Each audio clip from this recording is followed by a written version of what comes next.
Hey friends, it's Ronnie of the Limitless channel with a quick update. All my videos have been set to private because I have 2 strikes now, because YouTube won't allow me my free speech.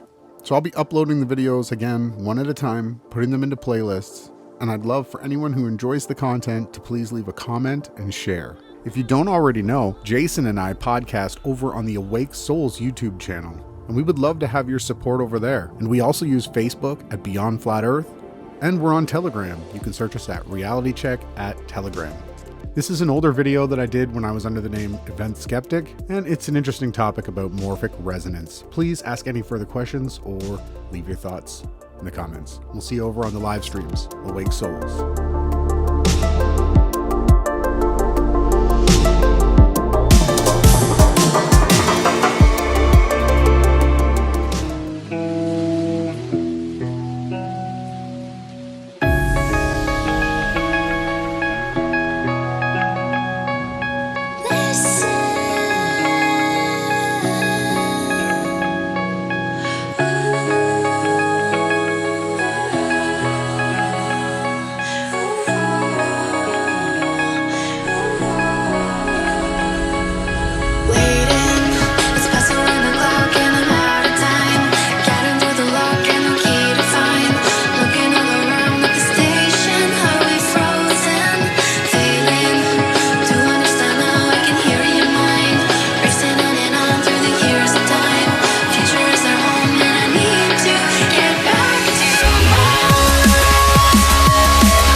The idea is all the laws of nature were completely fixed at the moment of the Big Bang, like a cosmic Napoleonic code.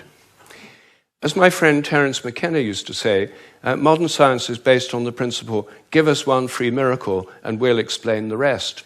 And the one free miracle is the appearance of all the matter and energy in the universe and all the laws that govern it from nothing in a single instant.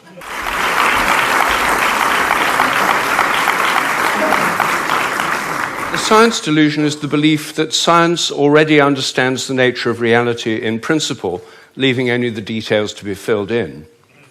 This is a very widespread belief in our society.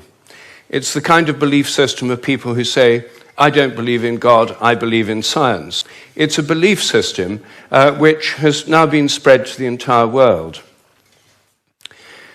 But there's a conflict in the heart of science between science as a method of inquiry based on reason, evidence, hypothesis, and collective investigation, and science as a belief system or a worldview. And unfortunately, the worldview aspect of science has come to inhibit and constrict the free inquiry, which is the very lifeblood of the scientific endeavor. Since the late 19th century, science has been conducted under the aspect of a belief system or worldview, which is essentially that of materialism, philosophical materialism. And the sciences are now wholly owned subsidiaries of the materialist worldview. I think that as we break out of it, the sciences will be regenerated. What I do in my book, The Science Delusion, which is called Science Set Free in the United States, is take the 10 dogmas or assumptions of science and turn them into questions, seeing how well they stand up if you look at them scientifically. None of them stand up very well. What I'm going to do is first run through what these 10 dogmas are, and then I'll only have time to discuss 1 or 2 of them in a bit more detail. But essentially the 10 dogmas, which are the default worldview of most educated people all over the world, are first that nature is mechanical or machine-like. The universe is like a machine, animals and plants are like machines, we're like machines. In fact, we are machines. We're lumbering robots, in Richard Dawkins' vivid phrase, with brains that are genetically programmed computers. Second, matter is unconscious. The whole universe is made up of unconscious matter, There's no consciousness in stars, in galaxies, in planets, in animals, in plants, and there ought not to be any in us either, if this theory is true. So a lot of the philosophy of mind over the last 100 years is trying to prove that we're not really conscious at all. So the matter's unconscious, then the laws of nature are fixed. This is dogma 3. The laws of nature are the same now as they were at the time of the Big Bang, and they'll be the same forever. Not just the laws, but the constants of nature are fixed, which is why they are called constants. Dogma 4, the total amount of matter and energy is always the same. It never changes in total quantity, except at the moment of the Big Bang, when it all sprang into existence from nowhere in a single instant. The 5th dogma is that nature is purposeless. There are no purposes in all nature, and the evolutionary process has no purpose or direction. Dogma 6, biological heredity is material. Everything you inherit is in your genes, or in epigenetic modifications of the genes, or in cytoplasmic inheritance. It's material. Dogma 7, memories are stored inside your brain as material traces. Somehow everything you remember is in your brain in modified nerve endings, phosphorylated proteins. No one knows how it works, but nevertheless, almost everyone in the scientific world believes it must be in the brain. Dogma 8, your mind is inside your head. All your consciousness is the activity of your brain and nothing more. Dogma 9, which follows from Dogma 8, psychic phenomena like telepathy are impossible. Your thoughts and intentions cannot have any effect at a distance because your mind's inside your head. Therefore, all the apparent evidence for telepathy and other psychic phenomena is illusory. People believe these things happen, but it's just because they don't know enough about statistics, or they're deceived by coincidences, or it's wishful thinking. And Dogma 10, mechanistic medicine is the only kind that really works. That's why governments only fund research into mechanistic medicine and ignore complementary and alternative therapies. Those can't possibly really work because they're not mechanistic.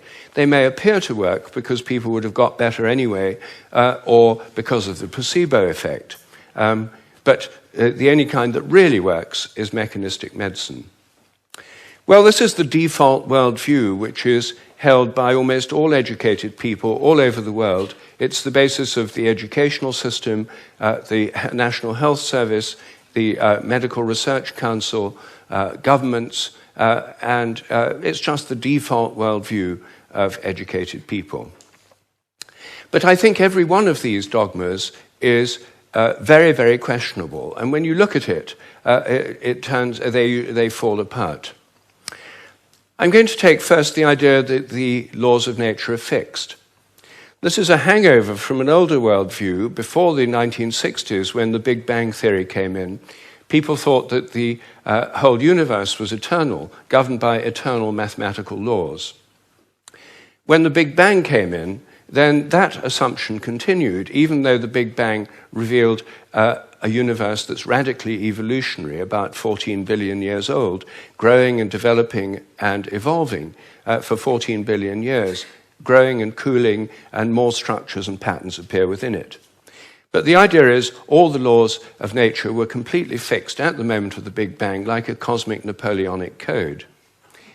As my friend Terence McKenna used to say, modern science is based on the principle, give us one free miracle and we'll explain the rest. And the one free miracle is the appearance of all the matter and energy in the universe and all the laws that govern it from nothing in a single instant. Well, in an evolutionary universe, why shouldn't the laws themselves evolve? After all, human laws do, and the idea of laws of nature is based on a metaphor with human laws. It's a very anthropocentric metaphor. Only humans have laws. In fact, only civilized societies have laws. As C.S. Lewis once said, to say that a stone falls to earth because it's obeying a law makes it a man and even a citizen. It's a metaphor that we've got so used to, we forget it's a metaphor. In an evolving universe, I think a much better idea is the idea of habits. I think the habits of nature evolve. The regularities of nature are essentially habitual. This was an idea put forward at the beginning of the 20th century by the American philosopher C.S. Peirce. And it's an idea which various other philosophers have entertained, and it's one which I myself have developed into a scientific hypothesis, the hypothesis of morphic resonance, which is the basis of these evolving habits. According to this hypothesis, everything in nature has a kind of collective memory. Resonance occurs on the basis of similarity. As a young giraffe embryo grows in its mother's womb, it tunes in to the morphic resonance of previous giraffes. It draws on that collective memory. It grows like a giraffe and it behaves like a giraffe because it's drawing on this collective memory. It has to have the right genes to make the right proteins, but genes, in my view, are grossly overrated. They only account for the proteins that the organism can make, not the shape or the form or the behavior. Every species has a kind of collective memory. Even crystals do. This theory predicts that if you make a new kind of crystal for the first time, the very first time you make it, it won't have an existing habit. But once it crystallizes, then the next time you make it, there'll be an influence from the first crystals to the second ones all over the world by morphic resonance. It'll crystallize a bit easier. The third time, there'll be an influence from the first and second crystals. There is, in fact, good evidence that new compounds get easier to crystallize all around the world, just as this theory would predict. It also predicts that if you train animals to learn a new trick, for example, rats learn a new trick in London, then all around the world, rats of the same breed should learn the same trick quicker just because the rats have learned it here. And surprisingly, there's already evidence that this actually happens. Anyway, that's my own hypothesis in a nutshell of morphic resonance. Everything depends on evolving habits, not on fixed laws. But I want to spend a few moments on the constants of nature too, because these are, again, assumed to be constant. Things like the gravitational constant, the speed of light, are called the fundamental constants. Are they really constant? Well, when I got interested in this question, I tried to find out. They're given in physics handbooks. Handbooks of physics list the existing fundamental constants, tell you their value. But I wanted to see if they'd changed, so I got the old volumes of physical handbooks. I went to the Patent Office Library here in London, and they're the only place I could find that kept the old volumes. Normally people throw them away when the new values come out. They throw away the old ones. When I did this, I found that the speed of light dropped between 1928 and 1945 by about 20 kilometers per second. It's a huge drop because they're given with errors of only fractions of decimal points of error. And yet, all over the world, it dropped, and they were all getting values very similar to each other with tiny errors. And then in 1945, it went up, 48, it went up again. And then people started getting very similar values again. I was very intrigued by this, and I couldn't make sense of it. So I went to see the head of metrology at the National Physical Laboratory in Teddington. Metrology is the science in which people measure constants. And I asked him about this. I said, what do you make of this drop in the speed of light between 1928 and 1945? And he said, oh dear, he said, you've uncovered the most embarrassing episode in the history of our science. So I said, well, could the speed of light have actually dropped? And that would have amazing implications if so. He said, no, of course it couldn't have actually dropped. It's a constant. So, well then how do you explain the fact everyone was finding it going much slower during that period? Is it because they were fudging their results to get what they thought other people should be getting, and the whole thing was just produced in the minds of physicists? We don't like to use the word fudge. I said, well, what do you prefer? He said, well, we prefer to call it intellectual phase locking.